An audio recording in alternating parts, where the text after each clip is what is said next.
میں نہیں بلکہ اپنا دسترخوان وسیع ہوتا ہے۔ تو نبی پاک صلی اللہ علیہ وسلم نے میزبان کو یہ حکم دیا، حضور نے فرمایا کہ ایک دن پرتکلف کھانا کھلاؤ مہمان کو۔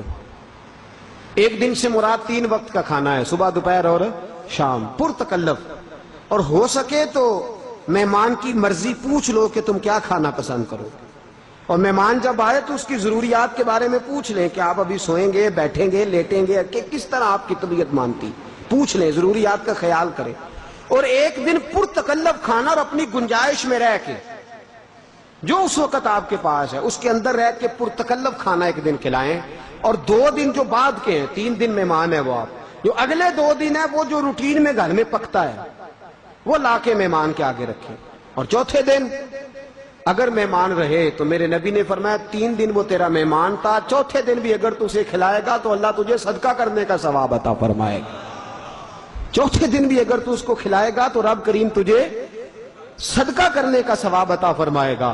میرے رسول کریم صلی اللہ تعالی علیہ وآلہ وسلم نے ارشاد فرمایا، جو شخص نماز قائم کرے، رمضان کے روزے رکھے، تیسرا فرمایا حج فرض ہونے پر فوراً ادا کر لے۔ کتنی چیزیں ہو گئی جی؟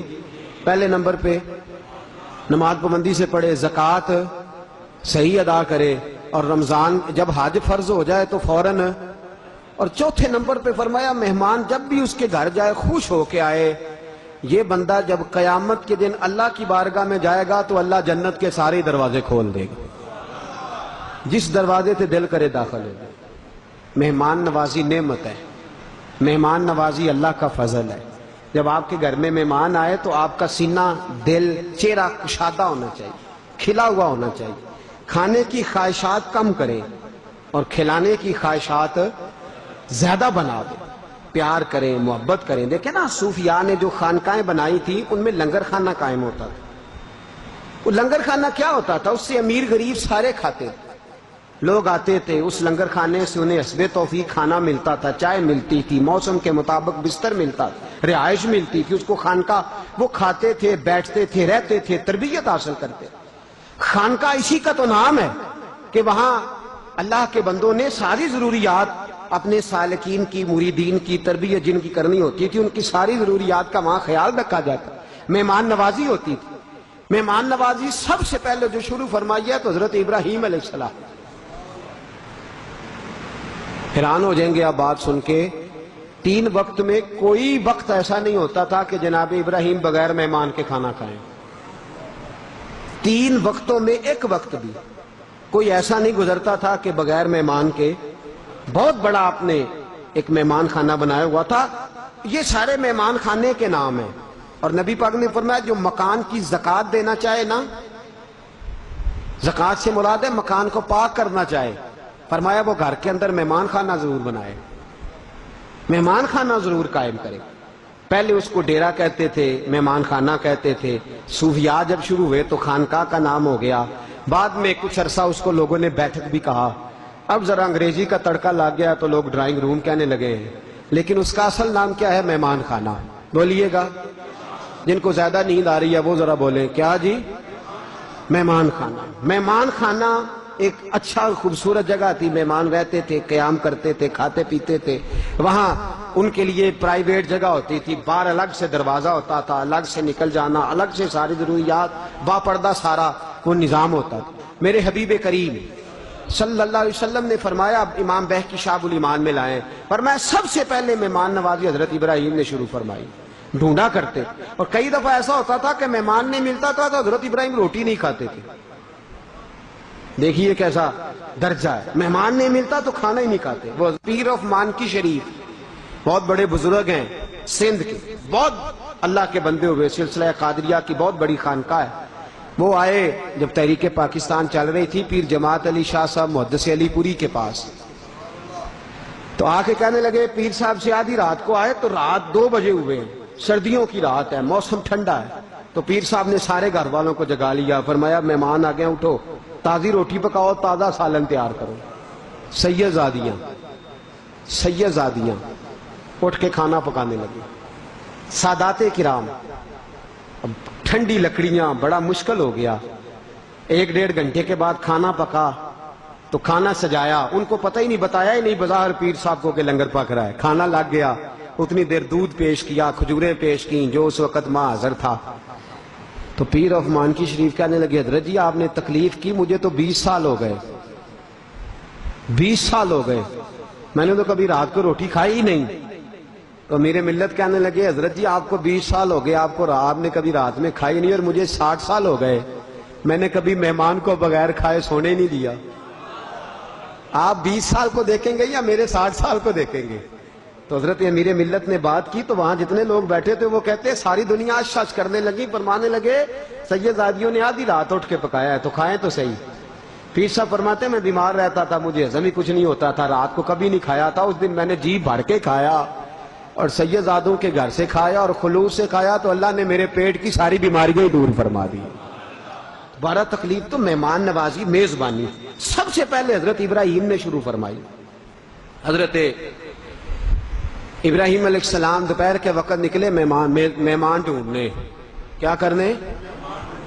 یہاں آ جائے تو مصیبت بن جاتی ہے، انہیں ان جانا کدو ہے، وہ ڈھونڈنے نکلے، بندہ ڈھونڈ کے لائے، اس کو بٹھایا، اب وہ مشرک تھا، توجہ ہے آپ لوگوں کی؟ جب کھانے میں بیٹھا تو حضرت ابراہیم نے کہا بسم اللہ پڑھ، ویسے پڑھتے ہیں نا سارے لوگ بسم اللہ، ناراض نہ ہوئیے گا، ویسے میں جب کھانے پہ بیٹھتا ہوں تو یہ میری غلطی سمجھ لیں آپ کہ میں تھوڑا سا چہرے دیکھتا ہوں، مجھے ویسے لگتا ہے، یہ میری کم عقلی بھی ہو سکتی ہے کمزور آدمیوں سے ان کا، مجھے لگتا ہے کہ بہت سارے لوگوں کی ابھی بھی عادت نہیں بسم اللہ پڑھنے کی، ناراض نہ ہوئیے گا، یہ ہو سکتا ہے مجھے لگتا ہو، ایسا ہو نہ، اگر نہیں اللہ کرے یہ میری بدگمانی ہو، آج سے ارادہ کر لیں کہ بسم اللہ کی عادت بنا لیں گے اور کھانا کھائیں گے وہ والا جس میں بسم اللہ شریف شامل ہو۔ تو بسم اللہ نہیں پڑھی حضرت ابراہیم علیہ السلام نے بسم اللہ پڑھ، اسے بھوک بڑی لگی ہوئی تھی اور روٹی کی طرف ہاتھ بڑھاتا، اور بسم اللہ شریف پڑھ لے، پھر ہاتھ بڑھاتا، بسم اللہ تو پڑھ لے، تو کہنے لگا معاذ اللہ ثم معاذ اللہ استغفر اللہ، کہنے لگا جو اللہ کو مانتا ہی نہیں وہ بسم اللہ کیسے پڑھے، میں تو مشرک ہوں۔ جناب ابراہیم نے فرمایا چل پھر نکل جا کر، تو مشرک ہے تو یہاں کیا لینے آیا ہے، اٹھ کے چلے گئے۔ وہ مہمان چلا گیا تو حضرت جبریل آ گئے، کہنے لگے مجھے رب کریم نے بھیجا ہے۔ رب فرماتا ابراہیم کتنی عمر ہوگی آنے والے کی؟ یا اللہ 70 سال۔ تو فرمایا اس نے 70 سال میرا نام نہیں لیا، میں نے تو روٹی باندھنی کی، 70 سال اس نے میرا نام نہیں لیا، میں نے تو ایک وقت نکاح نہیں دینی، اور ابراہیم تو میرا بندہ ہو کے پیغمبر ہو کے ایک وقت تجھے دینی پڑ گئی، تو تو نے کہا پہلے بسم اللہ پڑھ۔ حضرت ابراہیم دوڑے گئے، پکڑ کے لائے بازو سے، آیا یار پڑھ چاہے نہ پڑھ روٹی تو کھانا، دنیا آوے تے کھا کھا جاوے تے راضی ہوئے بھلا، تو بسم اللہ پڑھ چاہے نہ پڑھ کھا تو صحیح۔ وہ کہنے لگا حضور اب میں نے کوئی نہیں کھانی، پہلے بتائیں آپ نبی ہیں، پیغمبر ہیں، پیشوا ہیں امت مسلمہ کے اس وقت، تو آپ میرے پیچھے بھاگے گئے مجھے بلانے؟ تو حضرت ابراہیم نے کہا تو گیا ہے تو میرے رب کا پیغام آ گیا تھا۔ اللہ فرماتے 70 سال ہو گئے اس نے مجھے نہیں پکارا، تو میں نے روٹی باندھنی کی، تو نے ایک دن میں ہی کہا میں نے نہیں دینی۔ وہ بندہ چیخ مار کے رویا، کہنے لگا میرے لیے پیغام بھیجا اللہ نے، میرے لیے، میں کہاں اور وہ کہاں، تو کجا من کجا، میرے لیے جو مانتا نہیں۔ کہنے لگا ابراہیم تیری مہمان نوازی کے بھی صدقے اور رب کی بندہ نوازی کے بھی صدقے، اب روٹی بعد میں کھاؤں گا، پہلے مجھے کلمہ پڑھا دے۔ مہمان نوازی ہو رہی ہے لوگوں کو۔ ایک دفعہ کھانا ختم ہو گیا، پورے فلسطین میں قحط ہو گیا۔ حضرت ابراہیم کی بہت بڑی حویلی تھی جہاں لنگر کھانا بنا ہوا تھا، لوگ کھانا کھاتے تھے، ختم ہو گیا کھانا، قحط ہے، نہ اناج ہے، نہ گندم ہے، نہ پھل ہے، نہ سبزی ہے، کوئی شے نہیں۔ جناب ابراہیم خلیل اللہ علیہ السلام کی طرف مہمانوں نے زیادہ رجحان کر لیا، جن کے گھروں میں کھانا پہلے پکتا تھا وہاں بھی نہیں پک رہا، ڈھیر لگ گیا مہمانوں کا، اور امید لگا کے آئے وہ لوگ کہ چلو یہاں سے تو روٹی ملے گی نا۔ اب حضرت ابراہیم نے پوچھا تو گھر میں کچھ نہیں، مہمانوں سے کہا کہ بیٹھو کچھ منگاتے ہیں۔ مصر میں ایک دوست رہتا تھا، آپ نے اپنے غلاموں کو، خادموں کو بلایا، فرمایا اس طرح کرو 10 اونٹ لے جاؤ، بوریاں خالی رکھ لو، اور میرے دوست سے کہنا کہ اناج کی بھر کے دے دیں، سنا ہے مصر میں غلہ ہے۔ وہ لوگ چلے گئے، مصر پہنچے، اس دوست سے بات کی تو اس نے کہا کہ میرے پاس تھا تو بہت پر ختم ہو گیا ہے۔ اب وہ خالی 10 اونٹ خالی آئے۔ حضرت ابراہیم کو پہلے ایک شخص گیا، لوگوں نے مشورہ کیا کہ جناب ابراہیم کو پہلے پیغام دینے کہ کیا کرنا ہے، خالی اونٹ لے کے جائیں گے تو مہمان مایوس ہو جائیں گے۔ وہ آئے، حضرت ابراہیم علیہ السلام کو اطلاع دی، کہا جناب کوئی چیز نہیں ملی، اب کیا کرنا ہے؟ تو جناب ابراہیم کہنے لگے خالی نہ لانا بوریاں، ریت بھر کے لے آؤ، مہمان خالی آتے دیکھیں گے تو مایوس ہو جائیں گے۔ دیکھیں نا، یہ ہمیں حکم نہیں، لیکن میرے نبی پاک کی سنت ہے، حکم نہیں سنت ہے، پھر سمجھ لو، حکم نہیں رضا ہے، حکم نہیں رضا ہے۔ میرے نبی نے قرضہ اٹھا کے بھی مہمان نوازی فرمائی ہے، میرے نبی نے اپنی زرہ کو رہن رکھ کے بھی مہمان نوازی فرمائی ہے۔ حضور پر جو قرضہ رہتا تھا کس چیز کا تھا؟ گھر میں تو مہینہ مہینہ چولہا نہیں جلا، لیکن مہمان آیا تو میرے نبی نے دل کھول کے مہمان نوازی فرمائی، قرضے اٹھا اٹھا کے مہمان نوازی فرمائی۔ حکم نہیں دیا ہمیں کہ ہمیں یہی حکم ہے کہ تم اپنی پہنچ کے اندر رہ کے کرو، لیکن ادا اور ہے، حکم اور ہے۔ حبیب پاک صلی اللہ تعالی علیہ وآلہ وسلم کا طریقہ مبارکہ بھی یہی رہا۔ حضرت ابراہیم پر یہ پابندی تو نہیں ہے تو ٹھیک، نہیں تو اللہ حکم نہیں دیتا۔ فرمایا خالی بوریاں نہ لانا، ریت کی بھر کے لے آؤ، مہمان خالی آتے دیکھیں گے تو مایوس ہو جائیں گے۔ 10 اونٹ ریت کے بھرے ہوئے آ گئے۔ اب مہمانوں نے دیکھا تو نعرے لگانے لگے، ماشاءاللہ سبحان اللہ، آ گیا کھانا۔ ریت کی بوریاں اتر گئی تو جناب ابراہیم نے سر سجدے میں رکھ دیا، کہنے لگے یا اللہ اپنے لیے تو نہیں مانگتا میں، خداوندہ میں اسحاق اور اسماعیل کے لیے نہیں مانگتا، میں سارا اور ہاجرہ کے لیے نہیں مانگتا، یہ تیرے بندے مجھے تیرا محبوب سمجھ کے، تیرا پیارا سمجھ کے آئے ہیں، تو مہربانی فرما ان کے لیے مجھے رزق عطا فرما۔ حضرت ابراہیم نے دعا مانگی۔ اب حضرت سارا کو نہیں پتا کہ بوریوں میں ہے کیا، وہ سمجھیے گندم آ گئی ہے۔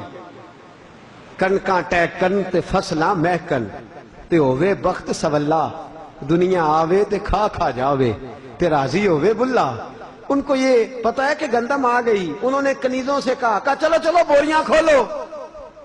بیبیاں کہتی ہیں بوریاں کھولی تو اس طرح کی گندم نکلی جیسے پہلے کبھی دیکھی نہیں تھی، اس طرح کی گندم کے دانہ گندم کا لگے ہیرا ہے، چمکتا ہوا، اور خوشبو اتنی کہ دور دور پھیل گئی۔ پیسا نہ جب روٹیاں پکائیں تو خوشبو دور۔ حضرت ابراہیم نے سر سجدے سے اٹھایا تو حضرت سارا نے ایک روٹی کا لقمہ چکھا تو دوڑی آئی، کہنے